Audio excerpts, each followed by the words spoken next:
आप सभी को कोटि कोटि वंदन और हर हर महादेव। शिव पुराण है मुक्ति का धाम। जय हो पार्वती शिव भगवान। आप सभी श्रोताओं का हमारे YouTube चैनल पर स्वागत है। आइए आज का अध्याय शुरू करते हैं सनातन आर्यवर्त चैनल पर। चैनल को सब्सक्राइब, लाइक और शेयर करें। शिव पुराण मुक्ति का धाम। महेश्वर का ब्रह्मा और विष्णु को अपने निष्कल और सकल रूप का परिचय देते हुए शिवलिंग पूजन का महत्व बताना।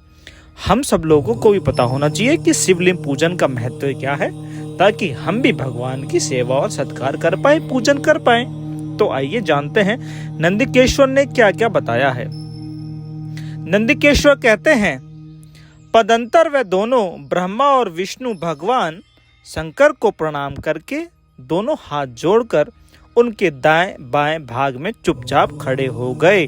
फिर उन्होंने वहां साक्षात प्रकट पूजनीय महादेव जी को श्रेष्ठ आसन पर स्थापित करके पवित्र पुरुष वस्तुओं द्वारा उनका पूजन किया और उनको भांति भांति वस्तुओं से अलंकृत किया, उनको सजाया, उनका सत्कार किया।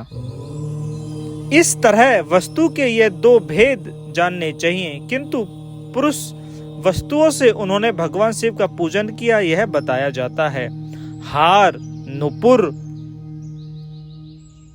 मणि, कुंडल, यजो पवित्र, उत्तरणीय वस्त्र, पुष्प माला, रेशमी वस्त्र, हार, मुद्रा, पुष्प, तांबुर, कपूर, चंदन, फूल, पुष्प, धूप, दीप, नैवेद्य, ध्वज, चवर तथा अन्य आदि उपहारों द्वारा जिनका वैभव वाणी और उनकी मन की पहुंच से परे था, जो केवल पशुपति परमात्मा के ही योग्य थे और जिन्हें पशु बुद्ध जीव कदापि नहीं पा सकते। उन दोनों ने अपने स्वामी महेश्वर का पूजन किया। सबसे पहले वहां ब्रह्मा और विष्णु ने भगवान शंकर की पूजा की। इससे प्रसन्न हो भक्ति पूर्वक भगवान शिव ने वहां भक्ति भाव में खड़े हुए उन दोनों देवताओं से मुस्कुराकर कहा, महेश्वर बोले, महादेव बोले, मेरे महादेव, मेरे शिव बोले, पुत्रों, आज का दिन एक महान दिन है। इसमें तुम्हारे द्वारा जो आज मेरा पूजन हुआ है, इससे मैं तुम लोगों पर बहुत प्रसन्न हूँ, बहुत खुश हूँ। मैं तुम्हें वर देना चाहता हूँ। इसी कारण यह दिन परम पवित्र और महान से महान होगा। आज की यह तिथि शिवरात्रि के नाम से विख्यात होकर मेरे लिए परम प्रिय होगी। इसके समय में जो मेरे शिवलिंग निष्कल अंग आकृति से रहित निराकार सब रूप के प्रतीक वैर सकल साकार रूप के प्रतीक विग्रह की पूजा करेगा, वह पुरुष जगत की सृष्टि और पालन आदि कार्य भी कर सकता है। जो शिवरात्रि को दिन रात निराहार एवं जितेंद्रिय रहकर अपनी शक्ति के अनुसार निश्चल भाव से मेरी यथोचित पूजा करेगा, उसको मिलने वाले फल का वर्णन सुनो। एक वर्ष तक निरंतर मेरी पूजा करने पर जो फल मिलता है, वह सारा फल केवल शिवरात्रि को मेरा पूजन करने से मनुष्य तत्काल प्राप्त कर लेता है।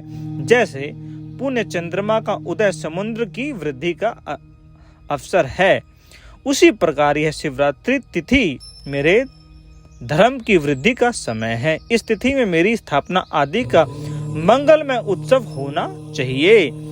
पहले मैं जब ज्योतिर्मय स्तंभ रूप में प्रकट हुआ था, उस समय मार्गशीर्ष मास में आद्र नक्षत्र से युक्त पूर्णमासी या प्रतिपदा है। जो पुरुष मार्गशीर्ष मास में आद्र नक्षत्र होने पर पार्वती सहित मेरे दर्शन करता है अथवा मेरी मूर्ति या लिंग की ही झांकी करता है, वह मेरे लिए कार्तिकेय से भी अधिक प्रिय है, मेरे पुत्र से भी अधिक प्रिय है। उस शुभ दिन को मेरे दर्शन मात्र से पूरा फल प्राप्त होता है। यदि दर्शन के साथ मेरा पूजन भी किया जाए तो इतना अधिक फल प्राप्त होता है कि उसका वाणी द्वारा वर्णन नहीं किया जा सकता तो हम उसका वर्णन नहीं कर सकते। आप सोच सकते हैं कितनी गूढ़ बात बता रहे हैं भगवान शिव। मेरे महादेव, हर हर महादेव। उत्साहित रहें आप लोग। वहां पर मैं लिंग रूप में प्रकट होकर बहुत बड़ा हो गया था, अतः उस लिंग के कारण यह भूतल लिंग स्थल के नाम से प्रसिद्ध हुआ। जगत के लोग इसका दर्शन और पूजन कर सके, इसके लिए यह आनंद और अनंत ज्योति स्तंभ अथवा ज्योतिर्मय लिंग अत्यंत छोटा हो गया। यह लिंग सब प्रकार के भोग सुलभ कारण वाला तथा भोग और मोक्ष एकमात्र साधन है। इसका दर्शन, स्पर्श और ध्यान किया जाए तो यह प्राणियों को जन्म और मृत्यु के कष्ट से छुड़ाने वाला है। अग्नि के पहाड़ जैसे जो यह शिवलिंग यहाँ प्रकट हुए हैं, इसके कारण यह स्थान अरुणाचल नाम से प्रसिद्ध होगा। यह अनेक प्रकार के बड़े बड़े तीर्थ प्रकट होंगे। इस स्थान में निवास करना या मरने से जीवों का मोक्ष तक प्राप्त हो सकता है। वो जो यहाँ मरेगा, जिसको यहाँ मुक्ति प्राप्त होगी, वो मोक्ष को प्राप्त कर सकता है। मेरे दो रूप हैं, सकल और निष्कल। दूसरे किसी के ऐसे रूप नहीं हैं। पहले मैं स्तंभ रूप में प्रकट हुआ, फिर अपने साक्षात रूप से। ब्रह्म भाव मेरे निष्कल रूप है और महेश्वर भाव मेरा सकल रूप है। यह दोनों मेरे ही सिद्धि रूप हैं। मैं ही पर ब्रह्म परमात्मा हूँ। कलायुक्त और अकल मेरे ही सब रूप हैं। ब्रह्म रूप होने के कारण मैं ईश्वर भी हूँ। जीवों पर अनुग्रह आदि करना मेरा कार्य है। ब्रह्मा और केशव मैं सबसे मृत और जगत की वृद्धि करने वाला होने के कारण ब्रह्मा कहलाता हूँ। सर्वत्र शमेरु से स्थित और व्यापक होने से मैं ही सबका आत्मा हूँ।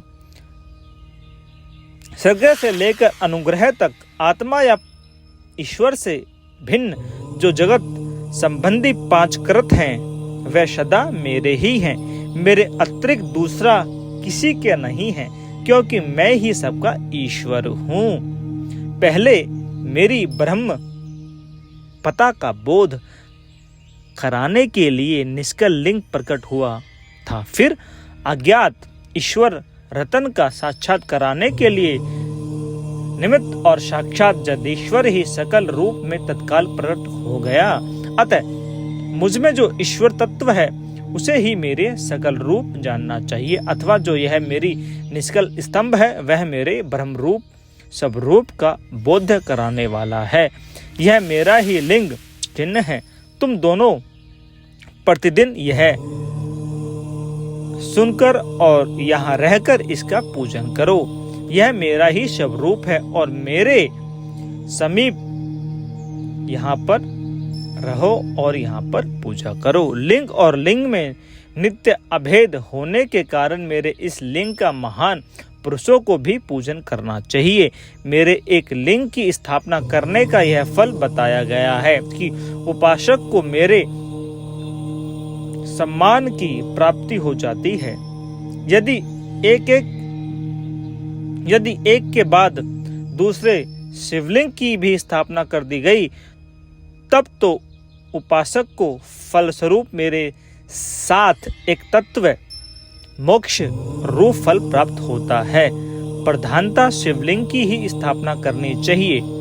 मूर्ति की स्थापना उसकी अपेक्षा गौण्य कर्म है। शिवलिंग के अभाव में सब और से मूर्ति युक्त होने पर भी वह स्थान क्षेत्र नहीं कहलाता। तो सर्वोत्तम यदि कोई भी मनुष्य अपने आप को उन्नत करना चाहता है तो मूर्ति स्थापन करने से पहले शिवलिंग को स्थापन करे।